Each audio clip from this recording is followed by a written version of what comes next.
Welcome back to the first FIDE online Olympiad for people with disabilities, and it's an exciting day ahead of us as we are ready for the semi-finals of the phenomenal event in the history of chess for people with disabilities.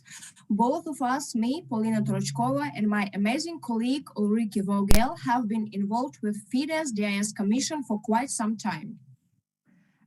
Obviously, we had a little break in our broadcast with the play-free day yesterday, so we'll take a bit of that time to remind everybody sort of that this is obviously the first edition of this FIDE Online Olympiad for people with disabilities, and it is a worldwide event because we've had teams participating from all over the world, from every continent, and we started with 61 teams and almost 400 players, and we are now down to the final four. So obviously the first stage of this event was a 7-round Swiss system, and now we've had the best 4 teams qualify for a double round semi-final, which is obviously starting today, and then the 2 best teams will then compete in the final, as well as obviously the other 2 teams competing for third prize. Obviously, the time control in all of the events so far and for the remainder of the rounds as well is 25 minutes plus 10 seconds in increment. It's also great to see that adaptations have been made for the first time that allow blind players to take part through the help of assistants. So obviously we had some really interesting games in round 7 on Friday, which obviously sort of terminated the first stage of this tournament, and every draw and every point was hard fought over, and there were some really close games which easily could have gone the other way. So it was really exciting to see that everybody was giving it their all on Friday. Only one team had a clear 4-0 win, and every other board managed to get points on both sides of the game. So it's really great to see that. Obviously Russia won, ended up as the clear leader on 13 points, Ukraine 3 on 12, and Poland won on 11 points. And the 4th semi-finalist was decided through actually the tie breaks, because we had actually 6 teams on 10 points. So it really was a very, very hard fought and close competition. And it's also great to see that every team got at least 1 point at the end of the first part of this tournament. So it's really great to see that everybody was really giving it their all. So in the semi-finals scheduled for today, Russia team number 1 takes on Poland team number 3, whereas Poland team number 1 faces off Ukraine team number 3. And I'd like to acquaint the viewers with our chess players, so we can put like a new rubric, portraits of our chess players. And today I will start with Stanislav Babarykin playing for Russian team number 1, and today he's playing white against Polish player Mateusz Lapaj. And Stanislav is the FIDE master, the winner of the World Championship among all categories of disabled people in Dresden, Germany in 2013, 2-time champion or champion of Russia among the blind and visually impaired players, and the winner of the 15th Chess Olympiad of the International Association for Blind and Visually Impaired Chess Players in 2017 in Macedonia. And he started playing chess at the age of 7. At first, his father and grandfather taught him how to play in checkers. Then they showed him how chess pieces move, and he quickly got carried away. And at the age of 12, he fulfilled the standard of a candidate for Master of Sports. Moreover, he has been graduated from Philology and Psychology Department of Moscow State Institute of International Relations, which is among the premier social science universities in Russia, Eastern Europe, Central Asia, and BRICS countries. And he is a chess trainer as well. So let's wish good luck to Stanislav and to all the players for the decisive games of the semifinals of the first FIDE Online Olympiad for people with disabilities. And to make sure that you can follow the action today, have a look on Tornello, where you can keep an eye on the live games. The direct link is also posted on our Facebook page. Yeah, it'll definitely be exciting to see how all those strong players are going to be competing. I think we'll probably be in for quite some long games today. So I think we're quite excited because we'll have Thomas Luther joining us again later on today to have a look at some of the games. And yeah, I said he will be coming on a little bit later on in the broadcast because obviously in the beginning, like if we would start looking at the games now, there probably wouldn't be much to see just yet. So I think it'll be really exciting. And I think every single player will be fighting for every point, for every move, for every draw, literally, to make sure that their team succeeds. So it's really exciting to see all of this happening, and to that we've had so many interesting games, I think, in the first part as well. Were there some of the games that you that stood out for you, Polina, where you were quite surprised about some of the results? Well, frankly speaking, I'm not surprised with the results. Well, it's quite obvious, but I think the real action starts today with this so intense and decisive matches. So we will see. But of course, we wish good luck to every sportsman, to every chess player, as well as to every captain and trainer of all the teams that we are very pleased to have here on the first FIDE online Olympiad for people with disabilities. Yeah, I think all their captains and trainers will be, behind the scenes. They'll be crossing their fingers and really rooting for their teams. And no doubt after the games are finished today, they will be having one or other call to analyse what they could have done differently, to prepare them obviously for the second semi-final tomorrow. So it'll be really interesting to see, what the results are going to be. And I think, as I said, it's obviously clear to see. I mean, as you mentioned there, Poland, a really strong team that has a very strong program for players with disabilities, and I think that really comes out. And has come to the showing during this tournament. But as said, it could have easily gone either way. With all the other teams that ended up on 10 points. Obviously, we also had the Philippines. Germany was on 10 points as well. Croatia ended up on 10 points. So it was really, really good to see that ultimately that, 0.5 on the tie breaks made the difference between going into the semi-finals and not going into the semi-finals. So it's really, really great to see that. And so obviously we'll have, I mentioned obviously we'll be having Thomas Luther on later on to have a look at some of the games, but we also have another special guest joining us today, and we were actually quite excited to have him come on. He'll be coming on within the next couple of minutes. But yeah, as I said, it's just great, I think, for us as well to be able to meet all those people from all over the world. I mean, we've spoken with the Philippines, we've spoken with Uganda, we've spoken with the US. I think it's just great to have that online, or that ability to do all of that online. How have you enjoyed traveling around the world from the comfort of your own home? Well, we have to mention, though, it was virtual meetings only, but of course it was really great. But frankly speaking, of course, virtual meetings, it's not the same for me. I don't know what about you, but of course, people, they are sitting in their comfort of their own living room, for example, their kitchen, and they can attend mandatory meetings. But personally, I like seeing people interact during the meetings I cover. For example, little movements, glances, or facial expressions tell you things that just don't pick up in online. And really, I can't wait for the day that I don't have to hear you on mute or please mute yourself. And the noise that comes from people's faces when they don't know they are not on mute can be deafening. And of course, yes. And we already have speaking with you about these challenges from the neighbors that are coming. Yes. Yeah.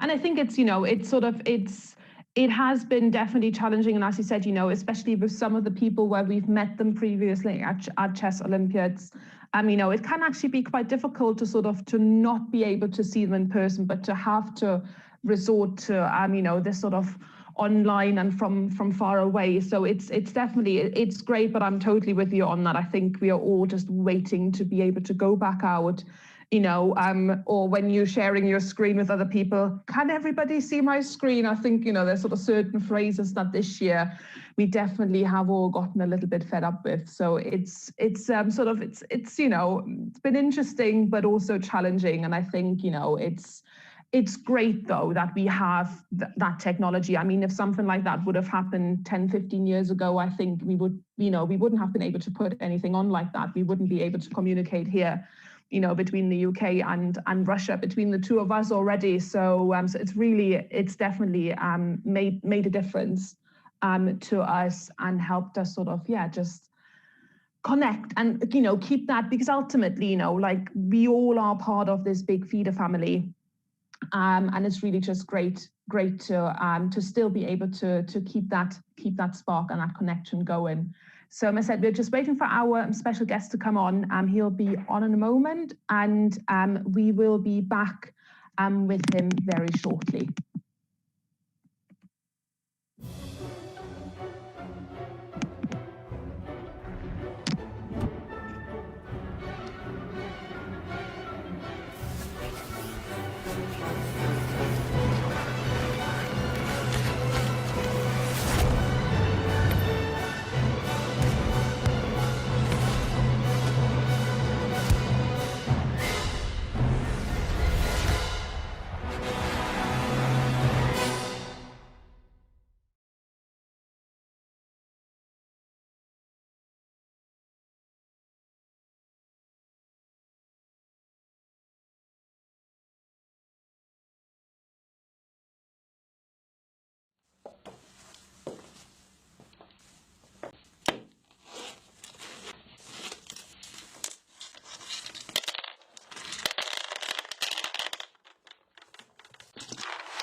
Excellent. We are now joined by Laszlo Szabo, who is the president of the Hungarian Chess Federation, as well as the president of the Hungary Paralympic Committee. Hi, Laszlo. Thank you so much for taking the time and joining us today. Hi, everyone. Thanks, Ulrike. Thanks, everyone. It's a great opportunity for me joining to you, and thanks for the possibility. Thank you. No, we are really excited to have you on. So how did you get involved in chess in the first place? In the first place, yes. Maybe it's strange, but I'm not a good player. I've never been a chess player. If I choose a word how I play chess, I always say I'm a brave amateur. So I've never been a professional player, but I always adored the chess culture. I've learned the chess from my grandfather. I think it's a typical situation, because lots of children learn the rules of the chess from his grandparents. So lots of I played chess in my secondary school.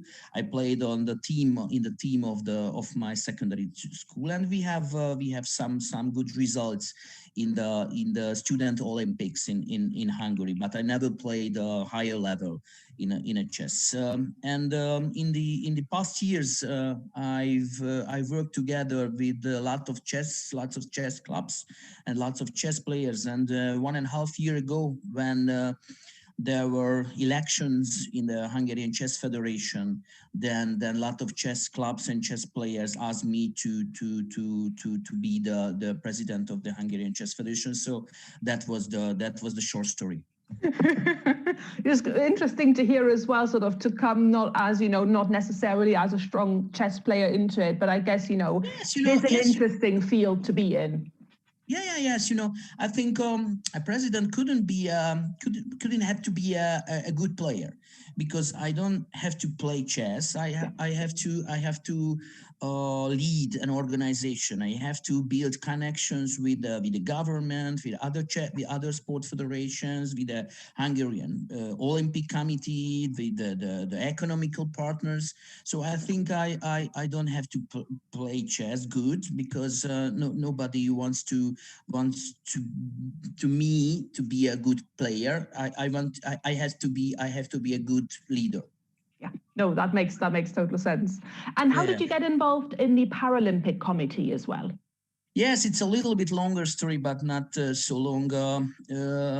It was 7 or 8 years ago when a Hungarian disabled student federation, sport federations, tried to find a new president because they need a president who has good positions in the sport field, and who have good relations to the government and good relations to other federations, and I been elected to this organization. And 2 years later, 5 years ago, yes, it was 5 years ago. No. 5 years ago, I've been elected to the president of the Hungarian Paralympic Committee. It was 1 year before the Rio Paralympic Games. And in 2016, the Rio Paralympic Games was a very, very successful games for the Hungarian Paralympic family. We were very, very successful. We won 18 medals. We won gold medals, silver medals, lots of bronze medals, we had lots of success. And after the Rio Paralympic Games, the organization, the Paralympic Committee, elected me one more terminus to the next Paralympic game. You know, the Paralympic Games is in the same situation like as the Olympic Games and the chess Olympiad. The games shifted to the next year, 2024. Yeah. And Laszlo, I have one question. Differently able sportsmen are people of not just unlimited but limitless capabilities. And I think that these people are an example for all of us of incredible bravery and strength of character. But I think we have a problem with this, I suppose, throughout the world, that there are not enough promotion campaigns for good deeds.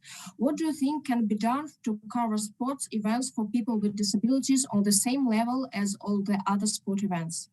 Yeah, I totally agree with you. We need lots of good people. We need lots of good events. We need lots of common events together with the disabled and non-disabled people. We have to show that there's no difference between the capability of disabled people and non-disabled people. Of course, the circumstances are different, but the results are the same. I think chess is a good example, because lots of people who live with disabilities can reach the very, very high level in the chess. So that's why I think the chess is a good example for the all sport family in every sport. This is the reason why I try to find new ways, new paths between the International Paralympic Committee and the Chess Federation, the International Chess Federation, because I think these two federations have to find a common way how to help the disabled people to reach the same level in the chess events as the non-disabled people. Yeah. And do you think chess should be part of the Paralympic or the Olympic Games? Okay, it's not an easy question and a little bit touchy question, because we have to find a way how to involve the chess to the Paralympic Games. You know, now in the Paralympic Games we have 24 different sports, and lots of sports want to be the part of the Paralympic program. I tell you a very interesting example. The sport which have the strongest chance to be the part of the new Paralympic Games is the wheelchair dancing. It's interesting because why it's interesting, because it is a team. working, dancing, moving together. It has beautiful view, but it shows the cooperation between the different member of the team. This is why I think the chess could be a good chance to be the part of the Paralympic Games, because it's another aspect, another view, because it shows that the chess can show that the disabled people's brain is a very important part of the sport. So this is why I think the chess had good chance to be the part of the Paralympic program, maybe in Paris 2024, or maybe the next Olympic or Paralympic Games, the Paralympic Games. Sorry. Yeah. And what do you think? Well, with the strength of Paralympic competition so strong and attitudes around inclusion gaining momentum, it is logical to be next step to integrate the Paralympics and Olympics as one tournament. In chess? In general. Or in general? Oh, it's a very strong, and I don't think we have enough time to discuss all the details of this question, but I try to tell you some aspects. Okay, okay. I think the Olympic Games, the Olympic Committee, International Olympic Committee, and the International Paralympic Committee has a good cooperation. And I think they feel the difference between the two fields of sport, and then they feel that that they have to work together, but I don't think they are thinking that they have to organize a common event, a common Olympic and Paralympic Games together. I don't think so. But of course, the chess could be a good example for that, because I think maybe we can talk about the 2024 Olympic chess Olympic bid of Budapest. And when we planned our bid for this event, we are think a lot about how to integrate the Olympic Games and the Olympic and Paralympic event in chess. So I think the chess could be a pioneer in this field. But okay, it's as I said, it's not an easy question, and lots of aspects we have to see, and lots of traditions and lots of different point of views of different countries and different federations. So it's not an easy question. But as I talked a lot with Thomas Lotter, the president of the FIDE Disabled Committee or something like this, and I told him that the FIDE's Disabled project have to find the cooperation points with the Paralympic International Paralympic Committee for that. You've mentioned obviously already Hungary's bid for the 2024 Olympiad for Budapest. Obviously, you mentioned, or you started talking a little bit about the plans. Is there something more that you can tell us around what you're planning on doing? Okay, we have one more week, because next Sunday the General Assembly of the FIDE will decide about the hosting place and the hosting federation of the 2024 Olympic Chess Olympiad. Now Hungary and Budapest has the only valid bid for this host, and I think it will be not an easy but not so hard decision. But of course, we prepare ourselves. We will have a very good and impressive presentation about our plans. I tell you some details if you let me. First detail, what is so important for us is we'd like to organize the first 5G Olympiad in Budapest 2024, because I don't think I have to say a lot about how to change the circumstances of chess life. Lots of chess events. Okay, we have in Corona time. Okay, I know it. We have more and more chess events and competitions in the online space. We need more and more informatical issues and informatical develops in the field of chess. So that I hope the 2024 Chess Olympiad in Budapest will be the first almost absolutely real-time Olympiad in the online space. Of course, there is another aspect. I would tell the details on our presentation. We'd like to organize a very green Olympiad. Everything on the internet side, everything will be digital. We'd like to use bicycles between the place of the event and the hotels. So we have, I think, lots of plans about how to be an innovative host of the 2024 bid. That's a really great idea. Yes, Thank and you so much. what are your hopes for the next Paralympics? Next Paralympics? Yes. From Hungarian side or generally? General, just your personal Generally. hopes. Yes. It is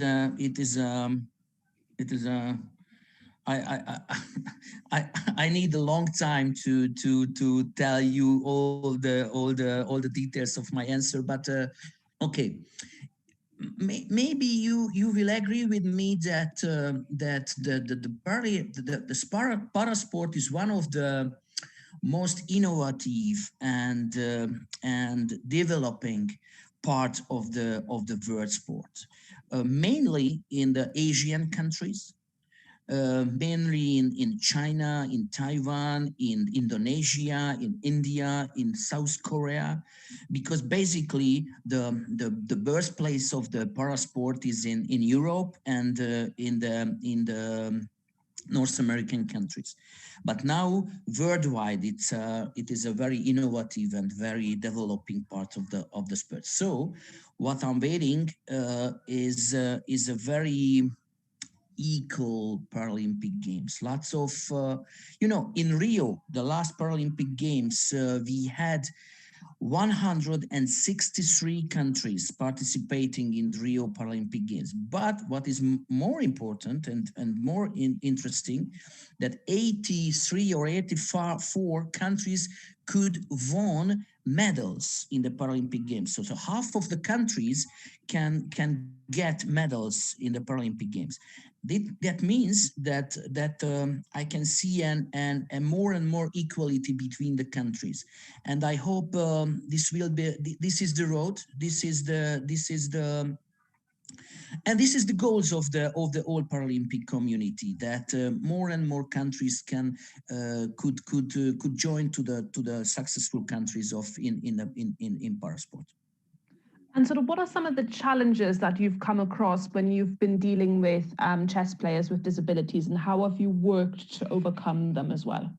Okay, first of all, it's very important. I have to say a big thank and congratulations to the Hungarian team in this competition, because we have good results. We were 20th in the ranking list before the competition, and we got the 11th place in the competitions. It's a good result, and then I'm so brave and proud of. And I'm so proud of my players. So congratulations to the Hungarian teams, and of course congratulations to all teams, and congratulations to the organizers, because in this very among this very hard and not so easy circumstances, they can organize this very important competition. Okay, how we can overlap? Okay, in Hungary it is not a question. Because okay, we have a Hungarian slogan. I can't translate it exactly, but we say that if you are a disabled people, it doesn't mean you are a loser. Mm-hmm. So we say if you are a disabled people, you can be a winner. Yeah. So, and we will try to use this slogan to all sports, not only to the traditional sports of traditional para sports like swimming or athletics or table tennis or so on, but like to use the for us to the new sports, for example, the chess.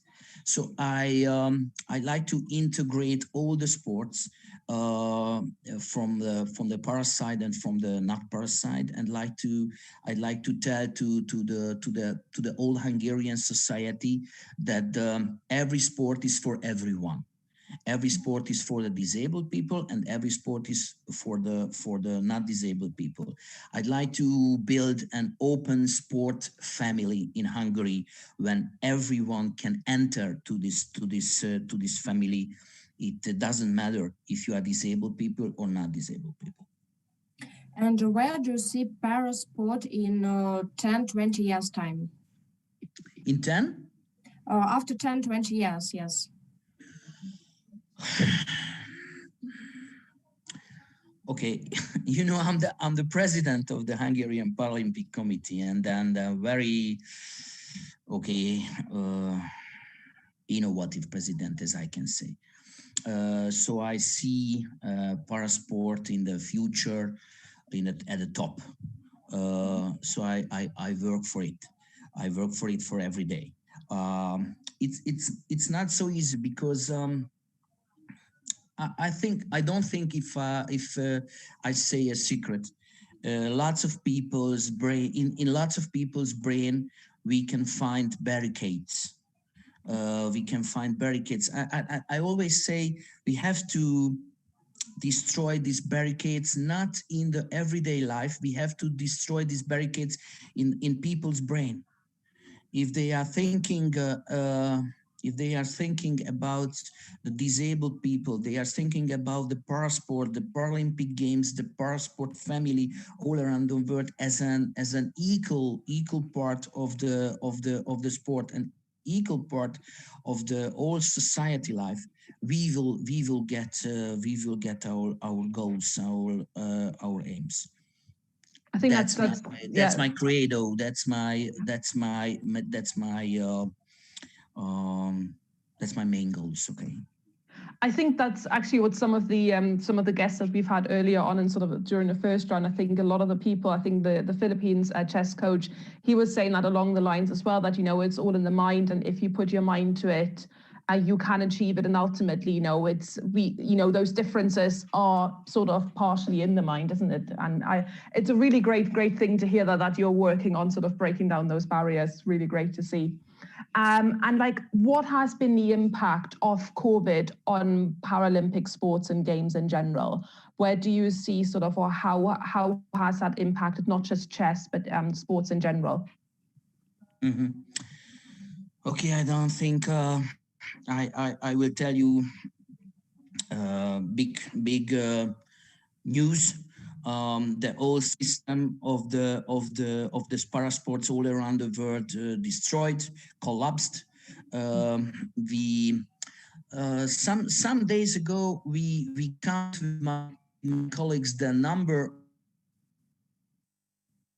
of the competitions that cancelled or deleted, and we found more than 150 competitions in every sport, of course, that the international federations or the national federations deleted, or it is the better choice shifted or cancelled. So it means that all of our athletes couldn't compete in international competitions. So it's a big disadvantage because they can't find athletes from other countries, and they can't feel the air and the mood of competition. We don't see clearly how will the International Paralympic Committee will rebuild the competitions in the next year. We hope the best, of course, and we have lots of discussions with the different international sport federations, mainly the IPC, how we can rebuild this old competition system for the Paralympic Games. But okay, the situation is very hard, and I had a lot of discussions with other countries, other parasport leaders from not just from Europe, but from all around the world, and I can see that the situation is the same in all countries. So okay, we don't have any other business that we have to go forward and find the ways how to rebuild and how to reorganize this competition system. Yeah. And obviously, you are quite in a unique position in the two roles that you're doing as the president of the Chess Federation and the Paralympic Committee. Like, how do those two roles overlap and interact with each other? Like, what are the things sort of that drive you to do both those roles? Thank you so much. It's really a very special situation, but I love this situation. Because I think that my knowledge and my experiences from the two different federations could help each other. What I learned in the parasport, I have to involve to the chess and back. If I want to tell you a joke, I overlap these two positions that I spend in the chess family in the morning, and I spend the evening, and I spend my evening with the Paralympic or afternoon with the Paralympic family. But of course, it's not so easy. Okay. I think it's an advantage for the federations. This is not big words for me, but I think the chess needs help from a very traditional international and very strong international network, the IPC, the Parasport network, and back. And I think it could be a good position for Hungary in the sport diplomatic field, and I try to fulfill it. And Laszlo, which events on the schedule do you personally try to make sure you get to see in parasport and in sport in general? Mm-hmm. Okay, as I mentioned, the situation is not so easy, but of course we try to find new ways. We organize some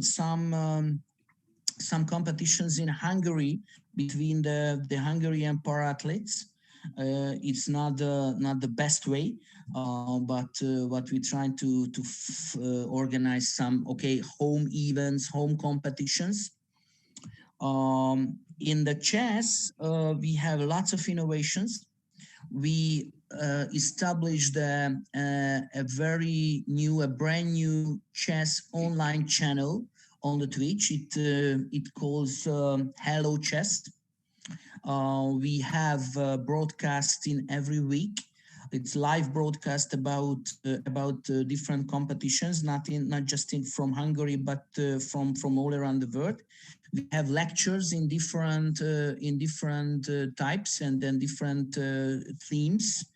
We invited lots of Hungarian grandmasters to talk about his or her careers, to talk about his or her favorite issues about the chess.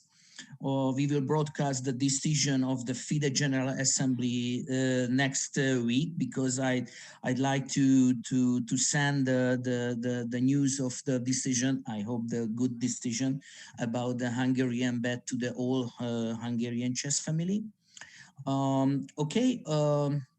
Of course, we joined to the FIDE online events, the online Olympiad, the online World Championship, because the Hungary has to be there, because Hungary is a traditional chess nation, so it's a natural decision.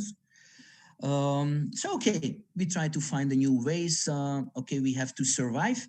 we don't let the chess or the parasports die. Why we scared about this new situation? Okay, the new situations could be a possibility to find a new ways. I think that's really great to hear. I think it's been a really interesting insight sort of into, because you are sort of this person that, because you don't, of course, you do know how to play chess, but sort of you are really, you yes, seem to I really know enjoy how to play chess. Yeah, I know but you really seem to enjoy holding the strings together and making sure, almost to an extent I tried. Yeah, you're playing a chess game with the people around you strategically as well, to an extent, I think, with your two roles. As I see lots of presidents or lots of leaders from the global chess family, I can see lots of similar leaders who are not a good chess players or who wasn't good chess players ever, but they have strategic skills, they have visions, they have visions for the futures. And I think in Hungary, because we have lots of good masters, good grandmasters in chess, women's side and from the men's side also. But I think the strategy is the most important thing in a sport. Oh, totally. And I think it's great to see that you are sort of, you're really using this time to think about innovation, to think about the future, to really drive things forward. And as I said, it's been really, really insightful to have this chat with you, to find out a bit more. Obviously, we'll be keeping our fingers crossed for the Hungarian bid as well. Then we might see each other in Hungary, maybe. Fingers crossed. I hope so. No, thank you so much, Laszlo, for taking the time today. Thank you. Let me make a common photo, okay? Because I stick to the side of the Hungarian Chess Federation. Of course. So, okay. Thank you so much. Perfect. Thanks for the invitation. Excellent. It was a really good opportunity for me to talk about the Hungarian chess and the Hungarian Paralympic movement. It's so important. So thanks a lot, and all the best. Thank you as well. Thank you, Laszlo. Bye. Bye.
So we are now joined by a quite familiar face. Hi, Thomas. Thank you so much for coming along again today. Hello, everyone. Hello, Thomas. Perfect. So what we'll do now is we'll have a bit of look at some of the games. Obviously, a lot of excitement going on. Have you been following some of the games so far, Thomas? Yes, I have been following the games as well as your nice conversation. It's very encouraging to hear the words of Laszlo. I mean, this is he's a big help for our movement in chess and in the para sports. So thanks a lot from my side. And yeah, of course, following the games. And from today on, semifinals, okay, the view is much, how to say, easier, since we only have 8 games left. And 1 game has already been drawn. The first board between Ukraine and Poland won was a draw. So yeah, so the other 3 boards, you know, have to battle it out. So, and today we will not have a decisive result, because tomorrow is the second leg of the semi-final. So today is just only the first part, but of course having a nice win on the first day always helps. Yeah. Shall we have a look at the first board then, where we have Stanislav versus Mateusz? Yeah. Shall we have a quick look at that then? We'll get it up next to us as well, so that you guys can follow on here as well. Yeah, I was following this game, the beginning, and White made a very interesting and nice sacrifice, which gave a very strong attack. And right now we see that White's got, out of this attack, White won the queen, versus, of course, Black has 3 minor pieces. Okay, and White still has 2 more pawns. So, I mean, in general, this position should be a clear advantage for White. And I think the White player here, Stanislav Babarykin, is set to win this game. However, Black can still put up some struggle. And yeah, well, especially noting that, okay, Stanislav is down to 4 minutes versus 8 minutes. So this is, yeah, maybe also playing a role, but overall, yeah. Material is material, and okay, White is doing well here. It would be a, yeah, okay. And colleagues, I see that another game is finished already. Is Ukraine against Poland team number 1, Mucha against Novak, and Poland chess player won already. Okay, so thank you, Polina, for the update. That's board 7. Board 7, yeah. Lukáš Novák won his game. Should we have a small talk about it, or yeah. is it since it's finished? Let me view the game.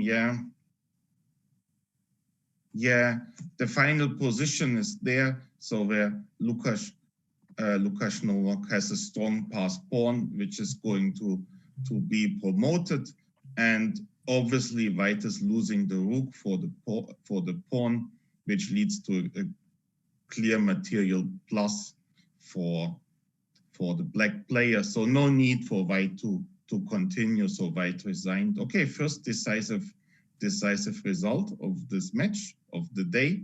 So okay, putting Poland in the lead. So yeah. Shall we maybe have a look at board 6 then, Marcin Molenda versus Vadim Bondarec? Because obviously, as sort of, you know, this sort of the second game seems to be a bit more decisive at this point in time. Let's have a look at that. So this is board number 6. Board number 6, correct? Yes. Yes. So okay, I mean, okay, an ending is reached. You know, still equal material. It looks like White is a bit better, more centralized, more active, and okay. On the other side, you know, there's nothing lost yet for Black. So a draw is still in the air, but yeah, well, Black suffers. Black suffers. So, yeah, I would, yeah, okay, playing the move b3, discover check to the king d4. But of course, okay, White easily, yeah, White plays king e5, marching forward. Yeah, Black's position is not easy, definitely not easy, but yeah, let's see. I mean, like we always say, okay, this is not yet the end. So I think now, yeah, Black probably goes for the pin with rook a5, but okay, this is another another story. Yeah, I mean, I personally think in this semifinals that we have the two clear favorites. Yeah, the team from Russia won, who dominated the Swiss stage of the competition, and of course the Polish one team, who's the rating favorite of the tournament. So they are facing their opponents and other opponents in the semi-final. So let's see what Ukraine can do.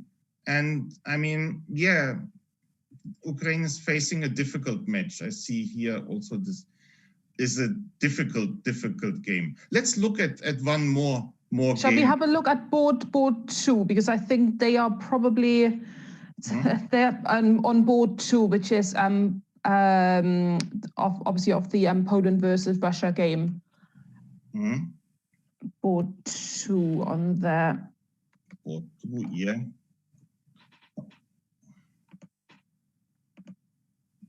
Okay, I got it. Board 2. This is Pavel Pikelny versus Andrei Obochuk. Andrei Obochuk, a famous player from Russia. Andrei played in many events for disabled players, and he won the World Championship several times. And so is very, very clear a strong, incredible strong player. And yeah, I think it was one of the guys who really scored, who had this high score in the first leg of the tournament in the Swiss system.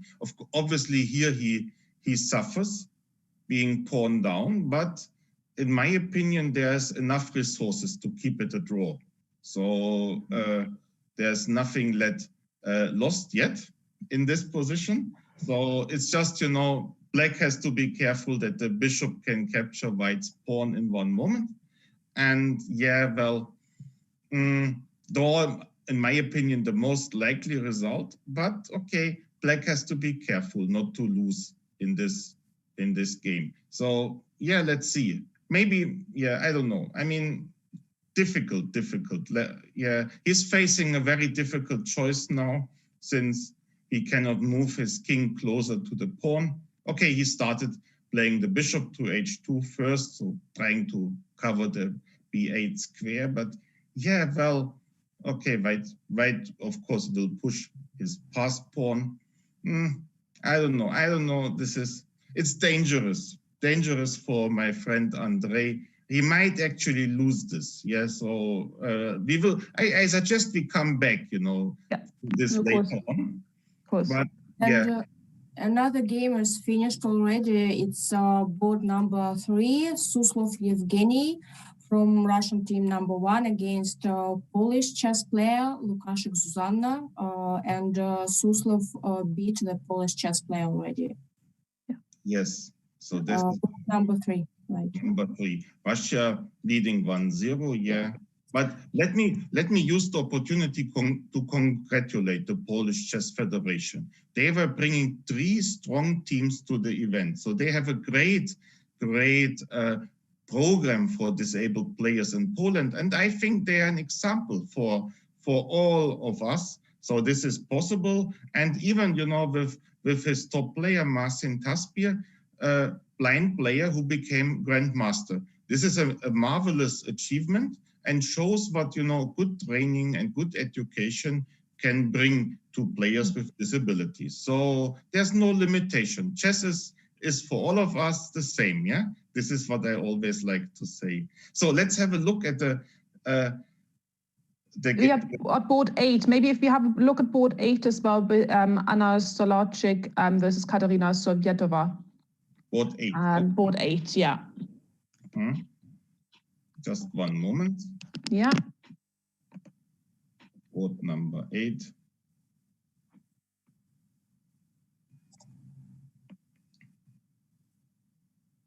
Yeah, board number 8. Okay, yeah, White having a terrible attack despite his material up. So here White is set for a clear win in the next moves, yeah, attack. And at this moment, extra piece. So Black's queen is attacked.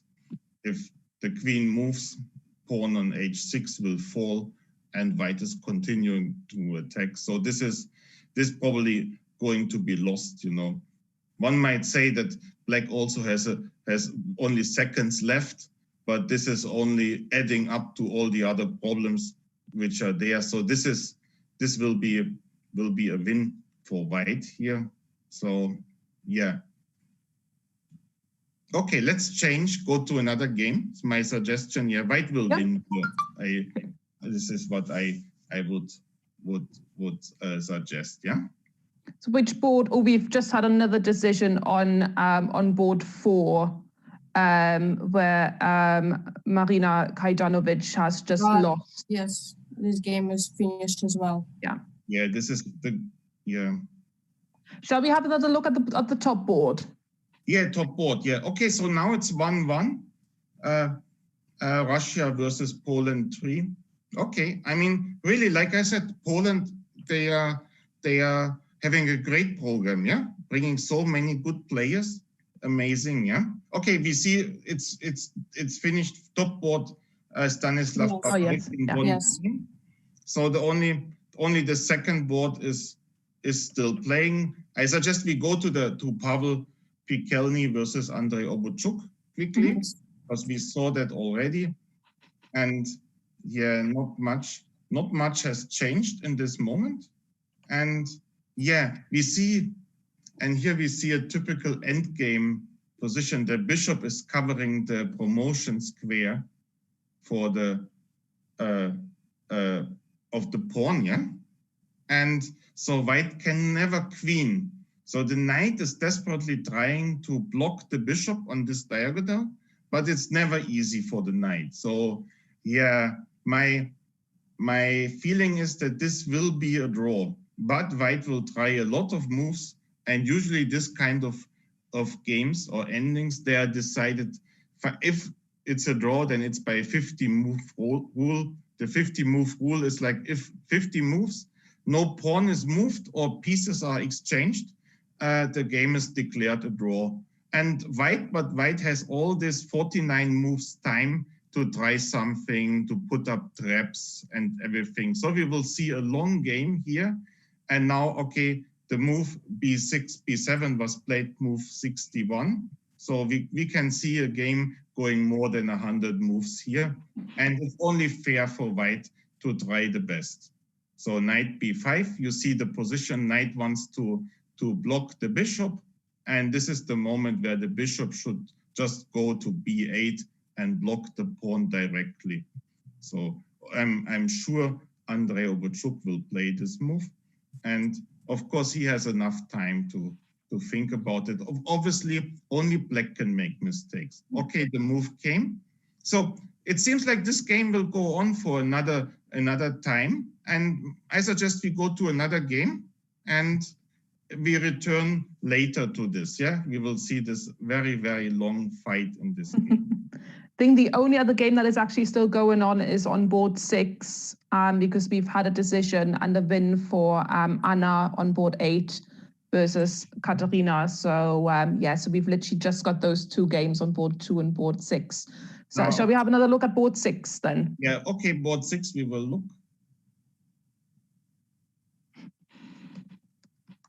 Yeah, board 6. Marcin Molanda playing white. Okay, it looks like white is still a bit better in this rook ending, but okay, the draw seems very near, yeah? But okay, still white is more active and black has to be very careful. Okay, this game looks like better for white. And what was the standing in this match? Ukraine versus Poland? We've had 1 draw and 1 win on each side. Oh, no, hang on a minute. No, we've had 2 wins for, sorry, apologies. 2 wins for Poland. 2 wins for Poland already. Yes. Yeah, this is amazing. 2 wins for Poland, and this will be maybe another win or just maybe a draw. So Poland will have a big victory today. So this is, it looks like white is going to win. Very nice move now, king to g6. attacking the pawn on G7. And okay, Black is facing trouble because his only passed pawn on H4 is far from doing trouble to White, while the problem is that White has an active king, while Black's king is passive. So this might actually be one of these positions where a rook ending is not draw, but winning. You know, there's a famous saying in chess that all rook endings are draw, but this might not be the case here, that in this moment, yeah, Black is suffering. So we see a huge win for Poland. And yeah, this means a lot. While the other match, Russia versus Poland 3, seems to be a rather tight match. Yeah, I mean, yeah. So this is interesting. Yeah, tough fights. Yeah. So yeah, H3, and now I think the player from Poland will just take Black's pawn on G7, and this is really creating trouble for Black, being pawn down, and White is just facing, or White is just being pawn up, and I don't know. I don't see that Black can hold this to a draw. Okay, but okay, yeah. No, I think it's great to see that we have so many decisive games as well. So I think it'll be interesting to see as well what tomorrow is going to bring.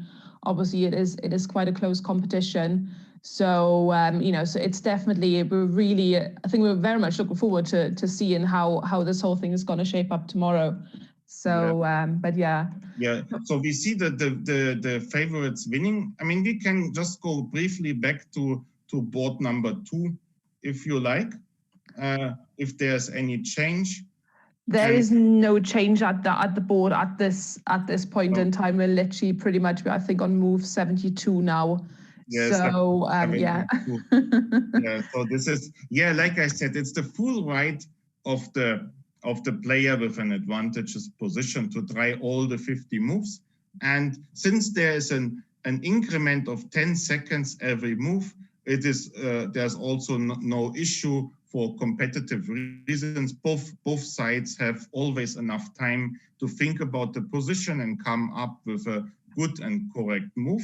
So yeah, okay, Black suffers, but sometimes in life, like in chess, you suffer a bit, you have to defend, but still hold on. So this is what Black is going to do here. And my guess, it will be a draw, but they will continue this game for another nearly 40 moves.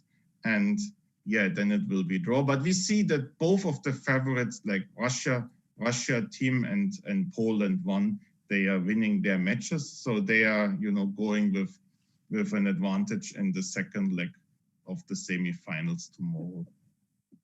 Perfect. Thank you so much, Thomas, for coming on, for joining us and talking us through some of the quite exciting games today. We really appreciate you making the time and coming along again. And yeah, I think we'll be seeing a very interesting day again tomorrow. Okay, thank you so much for having me. And yeah, thanks, yeah, and see you all.